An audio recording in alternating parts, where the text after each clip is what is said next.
me something, it might just take the pain away. Eto na nga guys, ay tayo'y magluluto ng ating aadobohin ngayon. So nagmamadali ako guys kasi pumunta lang ako sandali dyan sa Dia para bumili nito. 'Di ba? Dahil sarado yung aking binibilihan na si Rafael. You see, Don Rafael, may karneseria siya dyan guys, dito sa merkado, dito sa tabi namin. Ngayon, sarado siya pag ganitong araw ng Domingo.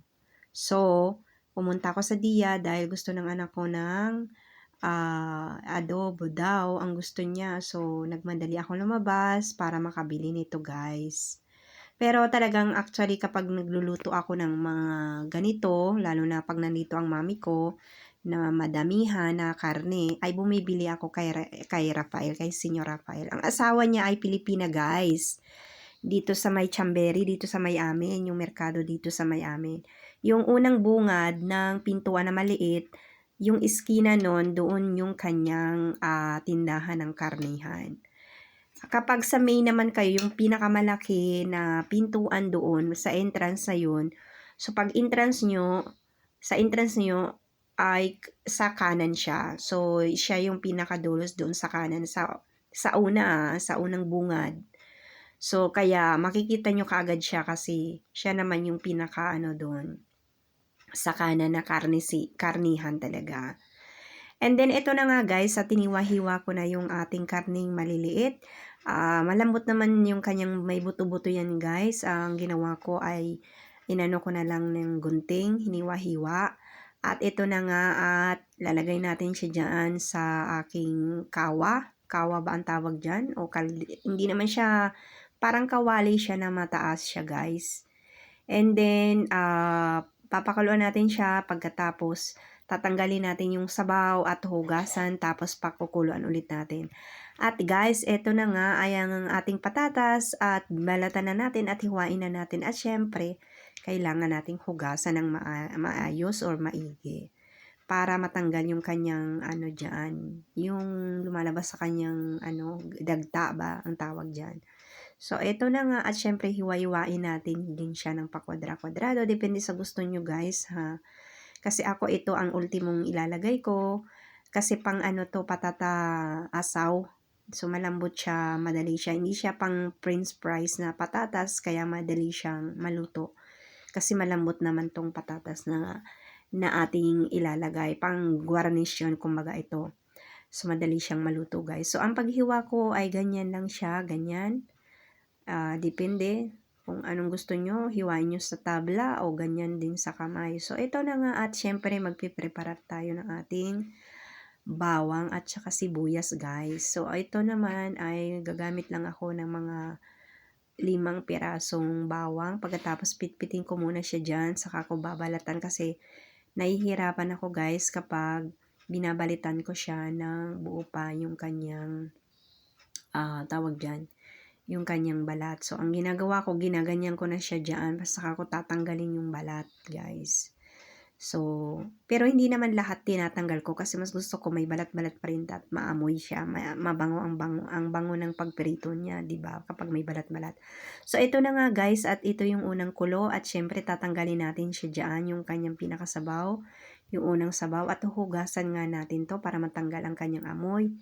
'Di ba? So, kasi iba ang karne dito guys, mas maamoy sila kaysa sa atin at may lasa kung hindi natin to gagawin. So, ang ginagawa ko ganyan para mas masarap siya, mawala yung kanyang lasa, ganyan ang ginagawa ko. Or kaya, pag nagpakulo kayo, lagyan nyo na rin siya ng laurel, depende sa gusto nyo, pero ako hindi. Ganito lang, napakasimple lang ginagawa ko, madali yan. So, ang ginagawa ko, ito na nga. And then, syempre, hugasan natin ng maayos at pagkatapos pakuluan ulit natin siya dyan guys. 2 beses ko siya pinapakuluan guys kasi gusto ko matanggal talaga yung kanyang amoy. So, ito na nga at ilagay na natin siya ulit sa kanyang lutuan kung saan dito natin siya pinakuluan. Pagkatapos, lalagyan natin siya ng paminta, konting asayte dito para lumabas yung kanyang grasa o yung kanyang mantika. Ayan. Gaganyanin muna natin siya dyan, guys. Kasi kailangan matanggal, matuyo siya ng konti dyan. Tapos tatakpan natin siya para toasted siya ng konti. Nahihirapan ako guys mag-voice over. Pasensya na kasi masama nga po ang aking pakiramdam. So ito na nga at lagyan natin siya ng paminta at pagkatapos takpan natin siya dyan para toasted siya. Pagkatapos mamaya ay syempre ilalagay na natin yung ating mga ibang ingredientes sa pag-aadobo natin. At napakasarap din nito guys, depende kasi ako iba-iba ang way ng aking pagluluto, lalo na kung nagmamadali ako. Gusto ko talagang madalian yung pagluto ko para makakain kaagad yung anak ko. At saka na-estimate ko naman yung oras ng pagkain ng anak ko. Kasi gusto ko pag sa hapagkainan or sa lamesa, gusto ko mainit talaga yung kinakain namin. At kumbaga presko, kumbaga hindi na kailangan dapat initin, 'di ba? Yun ang gusto kong sabihin, guys. So ito na nga at syempre tinanggal na natin yung takip para makita natin kung ano na nga ang nangyayari sa kanya. At syempre lagyan na natin ang ating ibang ingredients dito at lalagyan ko na rin siya ng mantika ulit para ay talagang lumasa siya at matoasted talaga siya sa kanyang sa mantika, guys, 'di ba? At napakasarap nito kapag ito ang ginawa ninyo dahil syempre parang napiprito na siya. Kumbaga kaya nagiging masarap yung lasa niya, guys. So kung ito ang way na gagawin ninyo ay masarap din siya at syempre yung normal na common na ginagawa natin na dinediretso natin, hindi na natin ginigisa. Okay din naman yun, guys. Masarap din naman yun. Basta, pag sinabing adobo ng Pilipino, 101% napakasarap, guys. Kaya, huwag kayong magduda sa pagluluto ninyo. Dahil talagang napakasarap. Gumawa tayo ng adobo, 'di ba? At nilagyan ko na nga yung ating toyo at saka yung ating laurel. Syempre, lalagyan natin. At datiles, nilagyan ko din siya ng datiles dito para matamis-tamis ng konti, guys. At ating chicken cubes. At ako, nilalagyan ko din siya ng konting asukal. Depende sa gusto nyo. Kung gusto nyo matamis-tamis, kung gusto nyo ng maalat, huwag nyo na pong lagyan. Okay? Kasi depende po yun sa panlasa natin. Kasi alam nyo na naman, iba-iba ang tao. So, kaya yan. So, eto na nga at nalagay na natin yung mga ingredients natin at pagkatapos hahalu-haluin natin to syempre at pagkatapos lalagyan din natin ng guys, nilagyan ko pa siya ng konting asin at saka asukal dyan kasi nga po yung chicken cubes na nilagay ko ay kalahati lang, okay? Kaya nilagyan ko pa siya ng kaunting asin dyan, guys. So, ito na nga at pagkatapos halu-haluin natin siya dyan. At syempre, hindi mawawala yung vinegar kasi kung walang vinegar, hindi adobo ang tawag dyan. So, guys, ito na nga ang aking adobong napakasarap naman talaga. 'Di ba? So, yan na nga ang ating adobo na super super duper sarap. Grabe, mapapasarap naman ang aming kain dito. Talaga napasarap nga ang aming kain. Alam niyo naman guys, pag adobo. Pag pinagkukwentuhan ng adobo, nako, wag na, oy.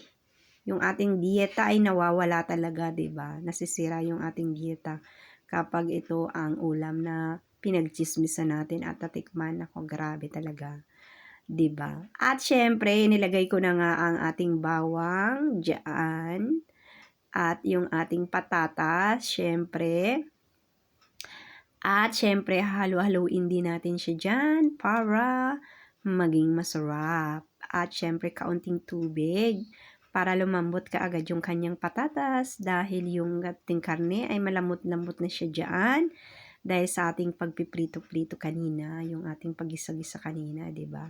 So kaya ito naman nilagyan ko siya ng kunting ano lang siya, guys, tubig, kumaga kalahating baso ng tubig para maluto kaagad yung ating patatas. Kasi kapag hindi natin nalagyan ng kunting tubig, guys, hindi maluluto kaagad yung ating patatas. Alam nyo naman nagmamadali ako, guys. Ako yung maming madalian. Madali ako magkilos-kilos talaga, guys. Ganun ako. Super duper. So, takpan na natin para maluto na kaagad. Guys, alam nyo ang paggawa ko lang ng adobo na ito ay 40 minutes or 38 minutes. Depende po sa inyong paggalaw-galaw ha. At syempre, yung inyong apoy, lakasan ninyo para maluto na siya. At eto na, tingnan nyo naman, wala na ang sabaw. 'Di ba, na toasted na natin. Napakasarap nito guys. Kaya halina at gawin nyo na 'to. So guys, salamat ulit sa panunood and please subscribe and ring the bells na rin. And nagpapasalamat din ako sa aking mga silent viewers bukod sa aking mga amigos, amigas na. Salamat po.